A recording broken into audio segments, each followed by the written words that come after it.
Buenos días, bienvenidas y bienvenidos al balance final que vamos a hacer sobre la administración de Jaime Rodríguez Calderón, el Bronco.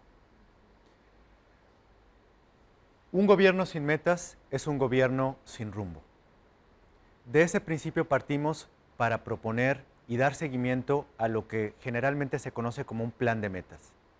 Una serie de indicadores a los cuales consideramos clave y desde el inicio de la administración el gobierno se plantea una serie de objetivos que al final tendremos que hacer un balance, que es el que haremos el día de hoy, sobre su cumplimiento o no cumplimiento.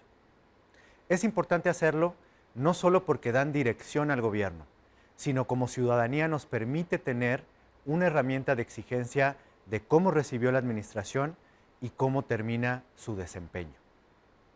Además, es importante considerar que para la ciudadanía una meta es un compromiso que seguramente se realizó en tiempos de campaña y que se llevó a cabo durante la gestión de su gobierno. Para casi la mitad de la población del Estado, de acuerdo con los datos de la encuesta Sivamos, un gobierno que no cumple con sus promesas de campaña es la principal razón de desconfianza entre ciudadanía y autoridad. Por esa razón, por darle dirección y confianza al gobierno, es importante conocer cómo vamos o cómo acaba este gobierno en metas, en indicadores claves propuestas desde el inicio de la administración. Lo que vamos a presentar es el corte en una serie de 31 indicadores clave. Los indicadores provienen fundamentalmente, por un lado, de las prioridades que el propio gobierno presentó en sus planes, tanto en el corto como en el largo plazo, y por supuesto también prioridades de la ciudadanía, muchas de ellas registradas en la encuesta Sivamos y también, no hay que olvidarlo, en un compromiso que el gobierno o el gobernador como candidato firmó frente a la plataforma Gobernador ¿Cómo vamos? Esos 31 indicadores tienen características importantes. La primera, han sido indicadores donde se estableció una meta de seguimiento, ya sea por Gobernador ¿Cómo vamos? O por el propio Plan de Planeación Estratégica de Nuevo León, desde el inicio de la administración. Adicionalmente, cuentan con una meta claramente definida de principio a fin. Y finalmente pueden ser medibles con información confiable que se actualiza periódicamente. Adicionalmente vamos a presentar 10 indicadores complementarios de temas que no quedaron como parte del ejercicio de seguimiento inicial, pero por su relevancia es importante conocer cómo estamos, cómo va a recibir la administración entrante estos temas en lo particular y además nos permiten tener un contexto más amplio sobre los resultados que entrega este gobierno. Finalmente, además de estos dos insumos, presentaremos algunos balances realizados por destacadas y destacados especialistas en la materia. ¿Cómo está el balance general? Primero hay que considerar de dónde vienen las metas. Como podemos darnos cuenta, el 67% de las metas son metas que el propio gobierno se fijó, ya sea a través del instrumento de planeación de largo plazo, desde luego ajustado para la medición que correspondería a los 6 años que corresponden al gobierno estatal, o en el propio plan estatal, o incluso el 16% corresponden a obligaciones que el gobierno tiene por disposición legal. Finalmente, también un 16% corresponde a metas que no están incluidos en estos instrumentos, pero que desde la sociedad, desde el inicio de la administración, consideramos que era crítico que el gobierno se fijara una meta de avance en la materia. Los 31 indicadores, es importante decirlo, 5 de ellos no tienen meta que pueda ser evaluada en este momento. Nos referimos a los 5 indicadores de incidencia delictiva. Para que la comparación sea equiparable, tenemos que esperar a que concluya el año 2021 para entonces sí poder tener una comparativa del año 2015 completo contra el año 2021 completo. Por esa razón, la evaluación de cumplimiento o no cumplimiento radicará en los 26 indicadores restantes. De esos 26 indicadores restantes, en 81% el gobierno estatal no cumplió con la meta estipulada desde el inicio. Sí lo hizo en el 19% de esos indicadores. En el resto, ya considerando los indicadores de incidencia, y en aquellos que no cumplió con la meta, 65% registran un avance, mientras el 35% registran un retroceso. Es decir, el gobierno los entregará peor que como los recibió.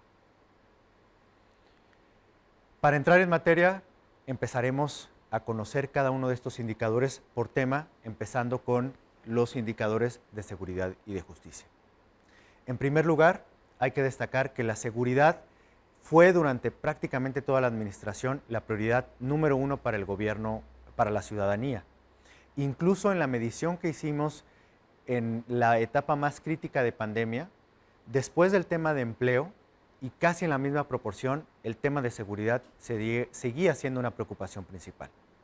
Dentro de seguridad nos referimos ahora al primer gran grupo de indicadores, que es el que se refiere a Fuerza Civil. En Fuerza Civil tenemos tres indicadores: el número de elementos, el porcentaje de los elementos de Fuerza Civil que han pasado por el certificado único policial y finalmente la confianza de la ciudadanía en este cuerpo policial. En los primeros dos no se cumplió con la meta. Hay que destacar que en el caso de elementos de Fuerza Civil, originalmente el general Antúnez, en un diálogo público con Cómo Vamos Nuevo León, había tasado la meta superior a 9,000 elementos. En un diálogo posterior también con esta plataforma, el secretario general de Gobierno, Manuel González, la estipuló en 9,000. Y en un tercer diálogo posterior, también convocado por Cómo Vamos, el secretario de Seguridad, Aldo Fassi, la rectificó a la baja de nuevo a 7,500. Partiendo de esta, que fue la última meta y que la ajustamos en el camino, aún así el gobierno entrante o el gobierno saliente deja a Fuerza Civil un poco con mayor cantidad de elementos de cómo la recibió, de prácticamente 4,000 a más de 4,600 elementos. En el caso del porcentaje de policía certificada, que es un indicador muy importante para conocer y reconocer la certificación y capacitación de nuestra policía, el gobierno tiene un avance importante del 81%, aun cuando la ley estipula, y ha habido plazos para extenderlo, que tendría que ser ya del 100%. Finalmente, donde hay un avance importante es en la medición que hace el INEGI a través de la ENVIPE de la confianza de la ciudadanía en Fuerza Civil. Pasó de estar en un 60% al inicio de la administración a terminar en la última medición realizada este año por encima del 70%. Aún así, no hay que dejar de mencionar, y lo hemos hecho público con el secretario Aldo Fassi, que sigue teniendo un reto la Secretaría de Seguridad en cuanto a el respeto a los derechos humanos. En 2020, la última medición disponible, fue la dependencia que más quejas recibió de presuntos hechos violatorios en la Comisión Estatal de Derechos Humanos, y hay incidentes públicos que continuamente se han destacado abusos de autoridad, detenciones ilegales, tratos crueles o intimidación de elementos de la corporación, en el último caso, por ejemplo, a personas migrantes. Este es un reto que tiene que atenderse en la siguiente administración, sin duda. En cuanto a incidencia delictiva, si bien todavía no podemos hacer el corte final, la tendencia probablemente nos lleve a terminar de esta manera. Hay dos delitos que avanzaron conforme lo recibió el gobierno. Uno de ellos es delitos patrimoniales, donde hay que decirlo, el papel de los municipios para avanzar o no en esta materia es crítico, y el secuestro. Sin embargo, hay tres indicadores que preocupa su tendencia a la alza durante toda la administración y particularmente cómo terminan este año. En primer lugar está la tasa de homicidio, que pasó de 5.7 a 12.6 en el último corte realizado en las tasas de enero a agosto de este año. Violencia sexual y violencia familiar son dos delitos que también, el de violencia familiar ha sido una tendencia permanente a la alta y el de violencia sexual prácticamente duplica la tasa, señalando los grandes retos que hay en la materia en nivel de prevención. Y finalmente, uno de los temas más recurridos y más impulsados por organizaciones civiles, entre ellas Cómo Vamos Nuevo León, es el tema de los penales. No hay que olvidarnos que en febrero de 2016, un gran motín en el penal de Topo Chico fue una tragedia que nos hizo de nueva cuenta voltear a ver lo que estaba pasando dentro de territorios que debieran ser controlados por el propio gobierno. La sobrepoblación se redujo, No se logró alcanzar la meta, pero pasó de una sobrepoblación del 114% a prácticamente estar en una ocupación plena de las prisiones. El número de custodios retrocedió y el número de incidentes, si bien tampoco se cumplió con la meta, que es prácticamente que cada vez haya menos incidentes en las prisiones, se avanzó en cómo la recibió en el año base.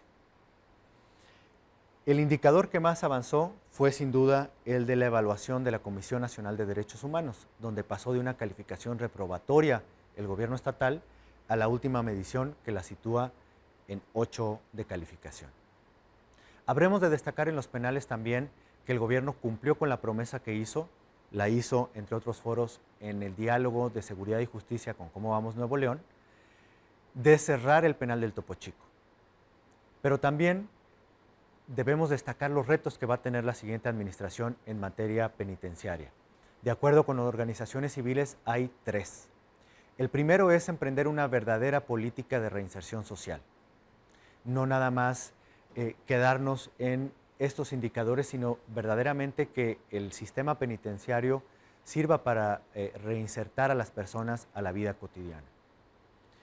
El segundo, tenemos que tener mejor información sobre los incidentes que ocurren en los penales. Si bien sabemos que el número total disminuye, tenemos que tener mejor información de lo que sí sigue sucediendo todavía al interior de las cárceles. Y finalmente, es importante que las condiciones de los propios reclusos mejoren. Siguen siendo, de acuerdo con testimonios que han sido hechos públicos, demasiado insatisfactorias y no ha podido haber una vigilancia ciudadana efectiva en la materia. Para compartirnos el balance final en materia de seguridad, agradecemos el balance que realiza la doctora Ana María Esquivel, presidenta del Consejo Ciudadano de Seguridad Pública. Desde el Consejo Ciudadano de Seguridad Pública del Estado de Nuevo León, al finalizar este sexenio, observamos 5 puntos importantes en materia de seguridad. Primero, una ausencia en política pública en materia de prevención social de la violencia y la delincuencia. Es importante trabajar en este tema. Segundo punto, no se cumplió con la meta establecida al inicio del sexenio de la contratación de fuerza civil. Es importante generar la contratación de elementos bajo un servicio profesional de carrera. Tercero, terminamos con una incidencia delictiva, en algunos casos a la alza. Nos preocupa mucho el aumento en los homicidios y la violencia familiar. Por lo tanto, hay que generar estrategias urgentes para atacarlo. Cuarto, en materia de coordinación municipal, es importante la coordinación entre el C4 y el C5. Esto ya está establecido en ley, hay que cumplirlo. Y finalmente, encontramos que es necesario que se realice una inteligencia social para atacar el fenómeno de la criminalidad. Quisiéramos profundizar, antes de concluir con el tema de seguridad, en verlo también desde una óptica de perspectiva de género. En primer lugar, tenemos que destacar que hubo un aumento de 22% en el total de delitos denunciados entre la administración de Rodrigo Medina y la administración de Jaime Rodríguez, considerando todos los años, incluso los más agudos de inseguridad en el Estado. Desde luego, la población creció. Cuando hacemos por tasa de población, considerando el crecimiento poblacional de Nuevo León, el aumento es del 11% de delitos denunciados. El delito más denunciado continúa siendo el de violencia familiar, que ocupa el 21% total de las denuncias. Como lo sabemos, gracias a datos que por primera vez recuperó Cómo Vamos Nuevo León en alianza con la doctora Mariana Gabarrot y su equipo de investigación, sabemos, con los datos en la mano, que el 81% de las víctimas de violencia familiar son mujeres y niños. Es decir, es un delito de violencia de género en la mayoría de los casos. Además, este sexenio culmina con 294 feminicidios, donde también es importante considerar que la metodología de feminicidio cambió en 2017. Probablemente si se hubiese implementado desde el inicio, el número sería aún mayor. Y hablando de temas de género, no podemos dejar de mencionar que es uno de los gobiernos subnacionales, el de Nuevo León, que tiene la menor proporción de mujeres que ocupan cargos de decisión dentro de la administración pública estatal, apenas el 13%. Durante todo el sexenio de Jaime Rodríguez, apenas hubo 4 mujeres titulares de secretarías, 2 en educación, 1 en desarrollo social y 1 contralora. Para hacer un balance de temas de perspectiva de género, agradecemos a la doctora Mariana Gabarrot, investigadora del Tecnológico de Monterrey. La violencia de género y la violencia sexual durante el gobierno del Bronco fue en aumento. Esta es una tendencia nacional, pero como Estado seguimos siendo de los primeros lugares en términos del número de feminicidios. Seguimos en alerta de género y seguimos con un rezago de política pública para atender lo que la agenda está pidiendo. También me parece que el discurso del gobernador a lo largo de su gestión fue muy desatinado hacia las mujeres en particular. Recuerdo específicamente los comentarios que hizo sobre una niña con sobrepeso, el tema de negarse a reconocer el feminicidio y hablar de homicidios. Entonces sí demostró pues falta de conciencia con respecto a los temas y con respecto a la igualdad de género. Sí me parece que la labor del Instituto Estatal de la Mujer a cargo de Marta Cecilia Reyes fue una labor muy rescatable. En particular lo que hizo el instituto fue generar una línea de atención a mujeres víctimas de violencia, en las cuales hay auxilio en casos de emergencias, en coordinación también con asociaciones de la sociedad civil. Esta línea incluye números de WhatsApp donde se puede pedir ayuda, se hizo difusión a estos números telefónicos y además de las emergencias hay permanentemente en el instituto atención y ayuda legal a mujeres que así lo necesitan, ya sea para dar seguimientos de denuncia o para poner denuncias o para dar asesorías. A mí me parece que esa política hizo diferencia en la vida de muchas mujeres en Nuevo León y me parece que debería continuarse. Es una labor que realmente vale la pena para el futuro. Ahora vamos con el tema de desarrollo social. Sin duda era un tema que parecía iba a ser de las principales fortalezas del gobierno estatal y donde la pandemia trastocó varios de los indicadores que veremos. Como parte, por ejemplo, de los indicadores complementarios, de los más de 20 servicios evaluados por la propia ciudadanía en la encuesta Sí Vamos, consistentemente los servicios de salud y de educación públicos fueron los mejor evaluados durante prácticamente toda la administración. Por eso vamos a empezar con esos dos indicadores. El gobierno, establecido en las metas iniciales, tenía 3 grandes retos. En educación, abatir la deserción escolar en nivel media superior. Nuevo León era de los estados a nivel nacional que presentaba mayor rezago en la materia. En ese sentido, el gobierno tuvo un avance.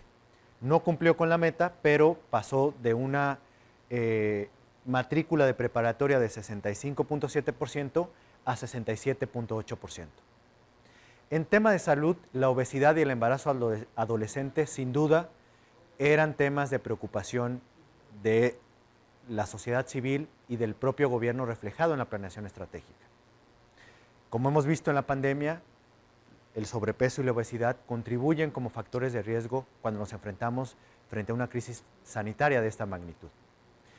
En ambos indicadores de sobrepeso, tanto en adultos como en niños, no se cumplió con la meta, pero particularmente preocupa que en niños hubo un retroceso, donde prácticamente en la última medición disponible, el 50% de la población entre 5 y 11 años presenta sobrepeso u obesidad. En adultos hubo un muy ligero avance, pero todavía lejos de la meta esperada, que permitirían reducir riesgos de salud que tiene la población del estado. Y finalmente, un tema verdaderamente preocupante que es el embarazo adolescente, de niñas en buena proporción, mujeres de 20 años hacia abajo. Si bien hubo un avance en reducirlo, todavía estamos manteniendo una proporción muy alta de mujeres y niñas que tienen embarazos adolescentes en una proporción prácticamente del 15%. En el tema de educación media superior tenemos que destacar cómo aumentó la matrícula comparando los 2 años, los 2 ciclos de inicio y de partida de las administraciones pasada y presente. Aumentó en casi 30%. Sin embargo, y probablemente aquí se empiecen a registrar efectos de la pandemia, el porcentaje de población con carencia por rezago educativo aumentó. en términos generales, pasó de 10.7% a 14.4%. En la pandemia podemos ver el efecto que tuvo en la educación, en principio por el cierre de escuelas, pero también nos permite apreciar cómo uno de los avances del gobierno en la matriculación media superior presentó un ligero retroceso comparando el ciclo escolar previo al año de pandemia al año de pandemia. Es decir, la próxima administración estatal tendrá que considerar los pasos hacia atrás que la situación de la pandemia provocó, particularmente en materia de educación. En materia de salud, para tampoco dejar de lado el tema, la pandemia nos sorprendió destinándole muy pocos de los recursos estatales y aprobados en el presupuesto a la materia de salud. La Secretaría de Salud fue la secretaría que menos presupuesto recibió. Del total aprobado en 2020, solo le correspondía el 0.04%. Sin duda, un reto en materia educativa y en materia de salud no solo es alcanzar las metas de los indicadores mencionados, sino convertirla en algo prioritario y donde el futuro gobierno pueda emprender acciones también preventivas y no solo reactivas frente a los problemas. La principal preocupación de la gente en la última encuesta que levantamos es el empleo. Y estos datos son reveladores en esa materia. En particular, en el porcentaje de población en situación de pobreza y en pobreza extrema. En ambos indicadores, donde el gobierno había presentado una trayectoria en sentido positivo, en la última medición que ya registra efectos de la pandemia, no solo no se avanzó, sino hay retrocesos del punto de partida inicial. Si bien el empleo no sufrió un retroceso, tampoco se pudo alcanzar con la meta en los tres indicadores. El número de personas aseguradas en el IMSS es cerca de 1,5 millones, lejos de la meta de 1.875.000. La tasa de informalidad decreció un par de puntos porcentuales, pero todavía muy lejos del 25% estimado. Y en el índice Doing Business, el gobierno tuvo un ligero avance, pero todavía lejos de la meta planteada. ¿Por qué se ha dado este rezago o por qué fue el impacto tan grande en estos indicadores? De acuerdo con la doctora Cintia Camal, a quien consultamos en la materia, uno de los factores que puede estar influyendo es la caída real en el ingreso, ya sea por pérdida de trabajo o por caída en horas laborales. Tan es así que se refleja, por ejemplo, en el poder adquisitivo, donde cerca de 200,000 personas no logran comprar lo más básico de la canasta alimentaria. El porcentaje de la población con el ingreso inferior de la canasta alimentaria pasó de 4.2% a 7.3%. Hay que destacar también que la carencia de salud pasó de estar en tercer lugar a segundo lugar en el porcentaje de población afectada con hasta 3 carencias en la materia. Finanzas públicas. En finanzas públicas es probablemente el rubro donde el gobierno estatal entrega, al menos comparativamente, los mejores resultados.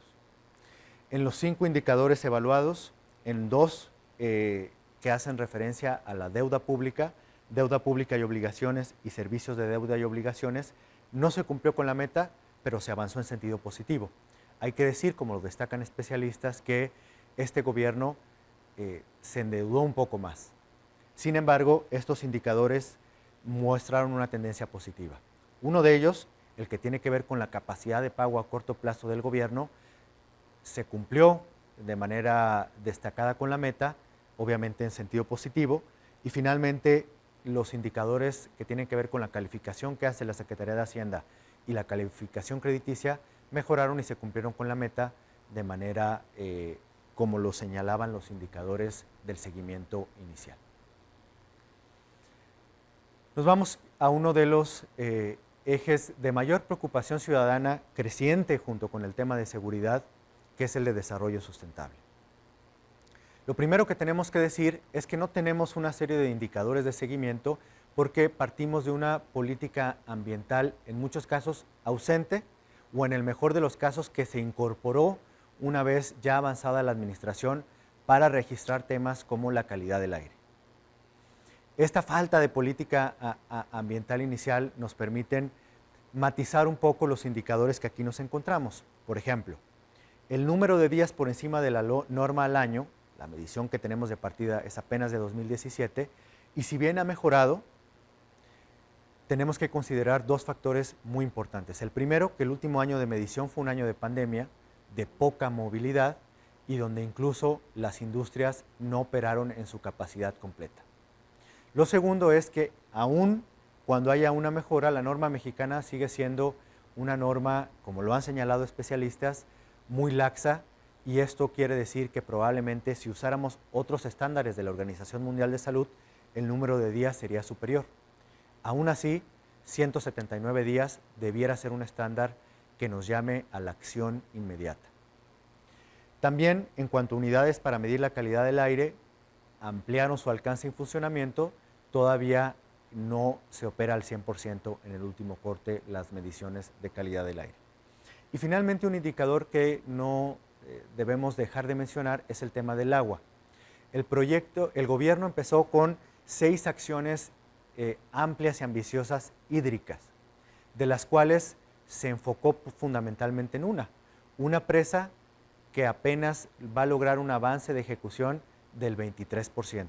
Y eso se refleja en la capacidad de captación de agua que presenta el Estado, donde la recibió en cerca de 94% y la entrega en menos del 50%. Desde luego afectan los fenómenos meteorológicos, pero habla de la centralización del gobierno en una sola estrategia y no en una serie de estrategias que permitirían un mayor y más eficiente avance en un rubro tan crítico para la vida del Estado. Para hacer un balance ambiental mucho más completo, agradecemos la participación del doctor Martín Bremer. El balance en materia ambiental del gobierno que está por terminar no resulta muy halagador. En primer lugar, tenemos la problemática del agua, la cual se enfocaron casi exclusivamente en construir una nueva presa, la cual están dejando totalmente inconclusa, y no se favorecieron muchas otras opciones que fueron propuestas por ciudadanos, por expertos, por organizaciones de la sociedad civil que pudieran haber sido implementados en tiempo y costo. Por el otro lado tenemos el tema de la basura, que sigue sin ser abordado de una manera integral para resolver la problemática. Simplemente se dedicaron pues, a operar el relleno sanitario y tratar de salir avante en lo que termina el sexenio sin pensar en el futuro.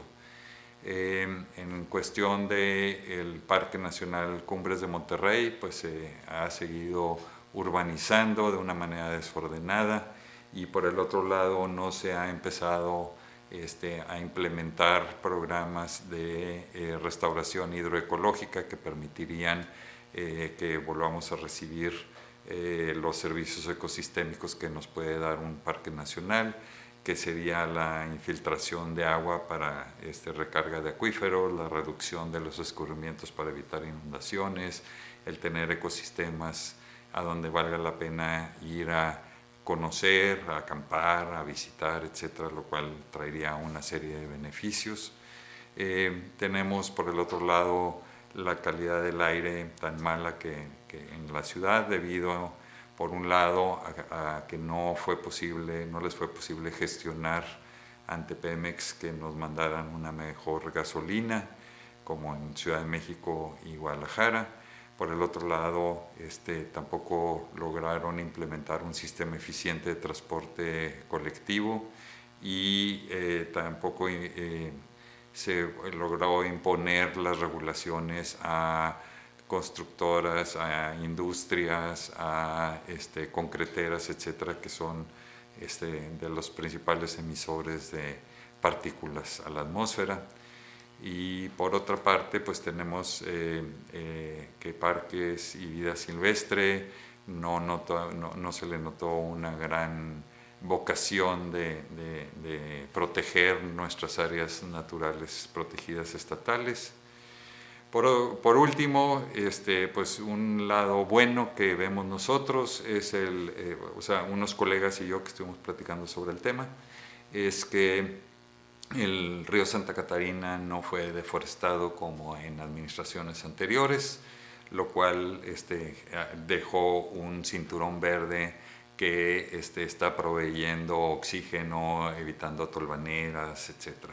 Sabemos que ha habido intentos de quitar eso con una falsa sensación de seguridad hídrica, siendo que el reto que tiene la nueva administración va a ser justamente conjuntar especialistas de diversas especialidades para lograr encontrar un balance, un equilibrio entre los servicios ecosistémicos que nos está dando el río, ¿sí?, con su vocación, que es de río, para desfogar las aguas que vienen de la parte alta de la Huasteca.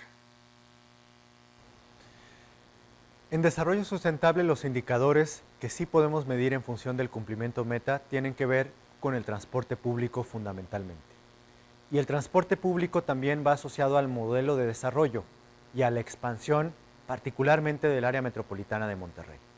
En ese sentido, en densidad por habitante, que es una de las metas, si bien no se cumplió con la meta, se avanzó ligeramente, aunque es un indicador que tenemos que analizar con mayor profundidad. En cuanto a los indicadores de transporte, el porcentaje de la población que utiliza el automóvil propio no solo no disminuyó, sí siguió a la alza.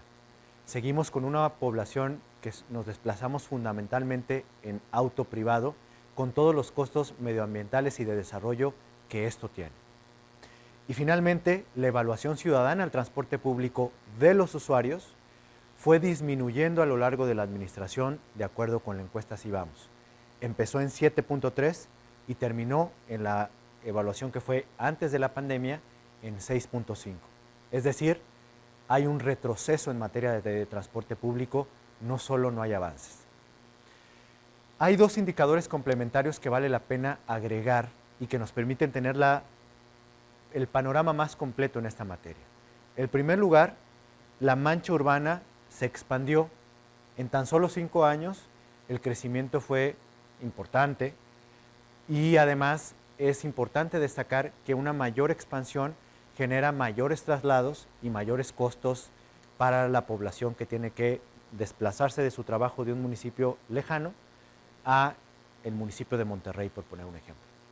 Y las unidades de transporte también disminuyeron. ¿Cómo se presenta este contexto si agregamos más información para entender mejor estos indicadores? La mancha urbana en 5 años creció cerca del 9%, lo cual corresponde prácticamente a un nuevo municipio de San Nicolás. Peor aún, una de las principales reclamos a este gobierno estatal fue la cerrazón y opacidad de la Secretaría responsable del desarrollo sustentable.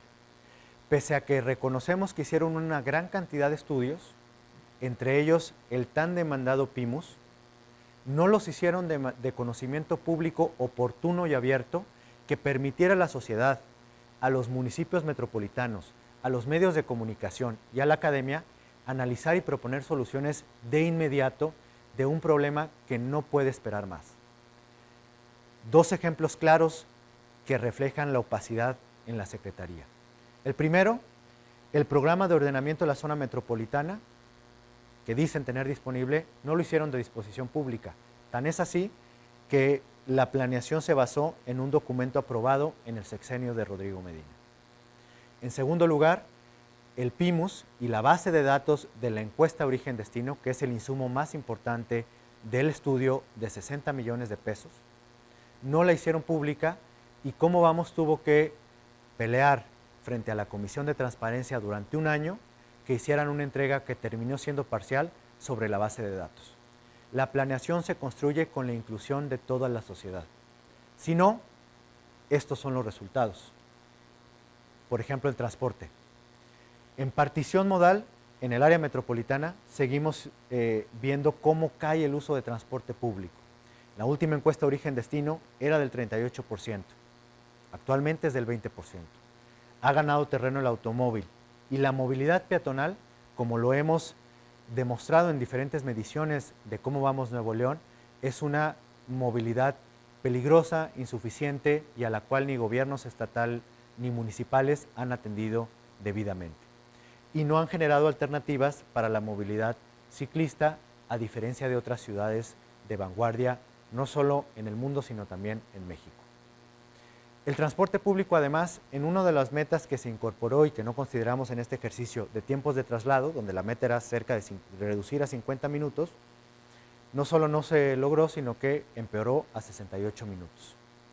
Y finalmente, abona a esta materia la reducción en las unidades de transporte en cerca del 32%.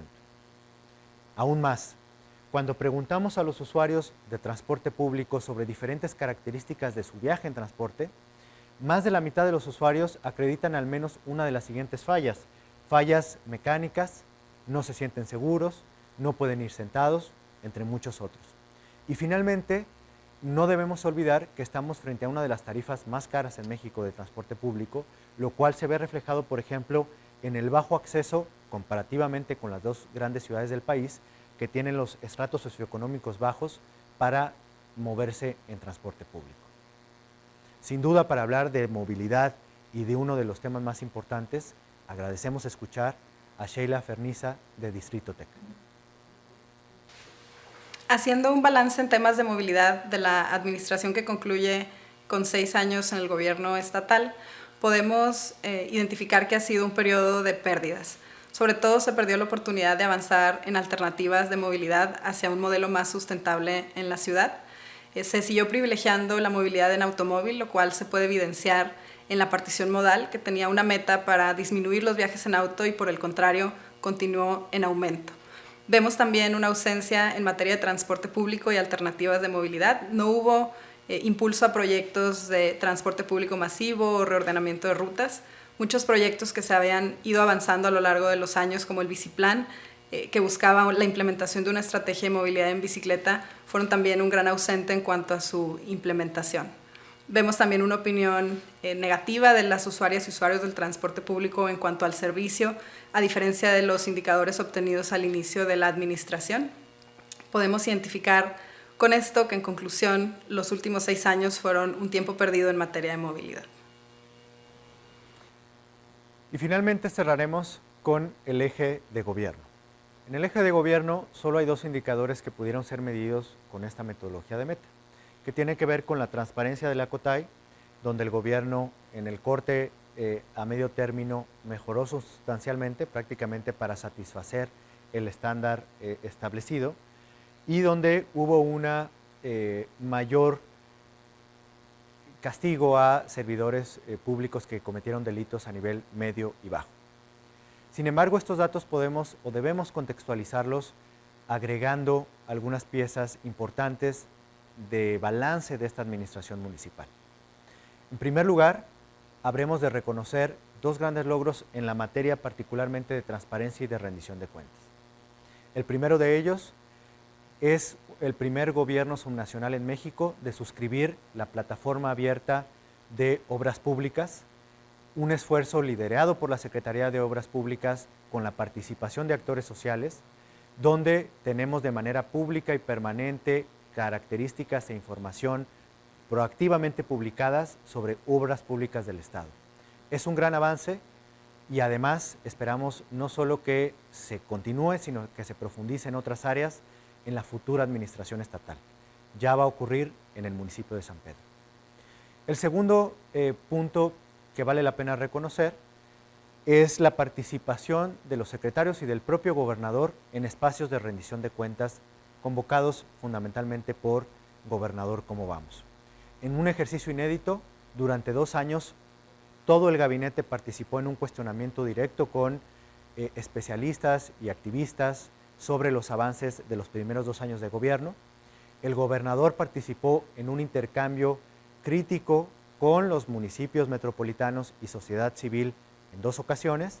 Y finalmente, los secretarios general de Gobierno y de Seguridad Pública participaron en los diálogos de seguridad y justicia, donde rinden cuentas de manera periódica sobre indicadores como estos. En materia de corrupción, sin embargo, el panorama no es alentador. En primer lugar, porque como lo hemos atestiguado en la encuesta Si Vamos, la corrupción sigue siendo percibida como un fenómeno frecuente o muy frecuente para el 79% de la población del Estado. Además, cerca de una tercera parte de la población apenas considera que el gobierno usó bien los recursos públicos. Y finalmente, la demanda social en la que hemos cuestionado al gobernador, no hubo un solo hecho del pasado castigado de manera ejemplar sobre abuso de los recursos públicos, que constituyó una de las principales demandas ciudadanas en el momento en el que Jaime Rodríguez encabezó la administración estatal. Adicionalmente, con los temas de transparencia y de corrupción, hay dos indicadores complementarios que vale la pena registrar y que tienen que ver con la confianza de la población al gobierno estatal. La confianza de la población al gobierno estatal cayó de manera permanente desde el primer dato disponible que tenemos, que es en 2017. Y esto no solo se trata de un ejercicio de saber qué tan popular es un gobernante. En la medida en que un gobernante tenga la confianza de la gente, tiene mayor maniobra para hacer medidas muchas veces difíciles que el gobierno necesita. Un gobernante con estos niveles de aprobación difícilmente podrá emprender cambios y se dedicará a administrar problemas para heredarlos, como estamos viendo en el tema de transporte, a la administración siguiente. Peor aún, 42% de la población empeoró su perspectiva del gobernador con su intento de ganar la elección presidencial de 2018. Tan es así que le pegó directamente a atributos que la población evalúa de su propio gobernador. Por ejemplo, solo el 10% de la población considera que cumplió con sus promesas.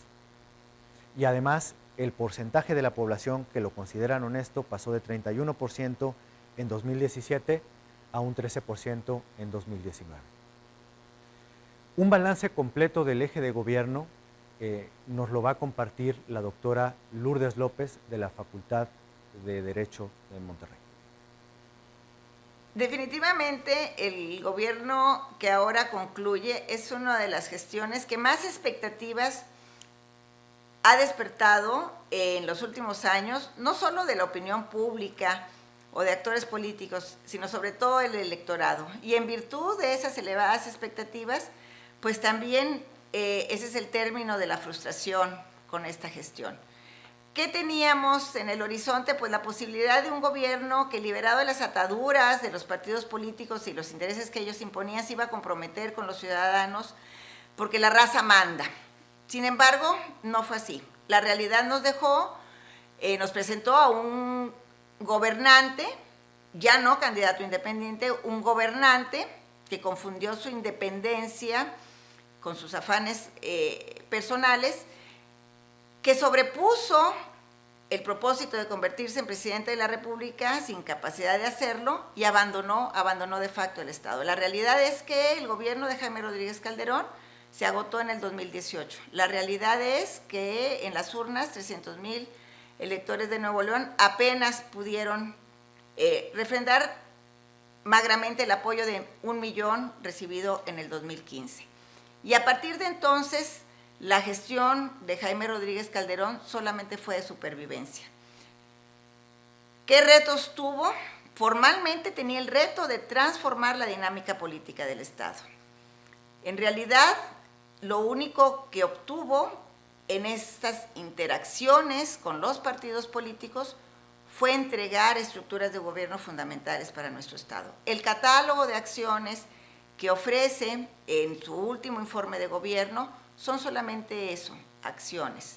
Su legado se restringe a algunas obras públicas, algunas decisiones administrativas que difícilmente trascenderán el cambio de gestión en el Estado. Nuestro balance definitivamente es negativo, porque Jaime Rodríguez Calderón no solamente agotó la figura de candidato independiente, no solamente decepcionó y traicionó la expectativa del electorado que un gobierno sin partidos políticos podría tener viabilidad, también agotó la figura del gobernador.